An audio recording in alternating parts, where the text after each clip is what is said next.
करते हैं, देखो एक ही समय पर चलना शुरू करते हैं, मतलब मीटिंग टाइम तो सेम होगा। मीटिंग टाइम निकालने के लिए दोनों का एक ही समय पर चलना ज़रूरी होता है, ठीक है।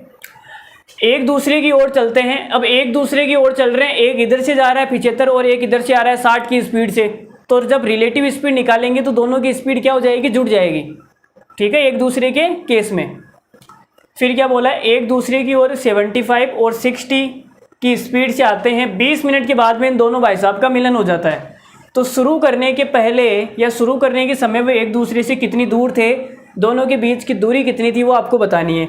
तो देखो क्या करना है, तो आपको पता है कि टाइम किसे निकालते हैं, टाइम निकालते हैं डिस्टेंस बटा रिलेटिव स्पीड। टाइम कितना दे रखा है, आप बोलोगे सर 20 मिनट, टाइम दे रखा है 20 मिनट, लेकिन यहाँ पे देखो घंटा है, तो टाइम को घंटे में चेंज करने के लिए हम क्या करेंगे, 60 का भाग दे देंगे, बराबर डिस्टेंस हमें निकालनी है। रिलेटिव स्पीड कितनी आएगी, दोनों की स्पीड जुड़ जाएगी, क्योंकि एक दूसरे की ओर आ रहे हैं ना, विपरीत दिशा में है तो जुड़ जाएगी, 75 और 60।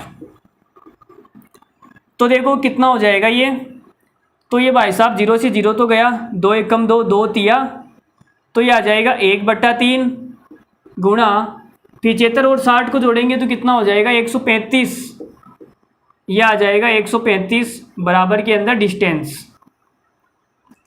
तो 45 बार कटेगा, ये 3 से काटेंगे तो कितनी बार कटेगा, 45 बार।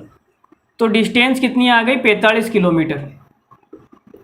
तो हमारा आंसर कौन सा सही हो जाएगा, आंसर हो जाएगा ऑप्शन नंबर बी हमारा करेक्ट आंसर है। 45 kilometre is the correct answer. अगर आपको फॉर्मूला याद नहीं रहता है तो कोई बात नहीं, आप नॉर्मली भी समझ सकते हैं कि इनकी जो स्पीड है वो कितनी हो जाएगी।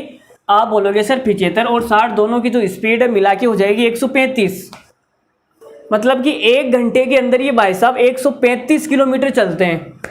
अब हमें निकालना है 20 मिनट का, 1 घंटे का मतलब हो गया 60 मिनट, 60 मिनट में कितना चलते हैं 135, और 20 मिनट का निकालना है तो हम 3 से भाग देंगे, 135 में 3 का भाग देंगे तो कितना आंसर आ जाएगा 45 किलोमीटर, ठीक है।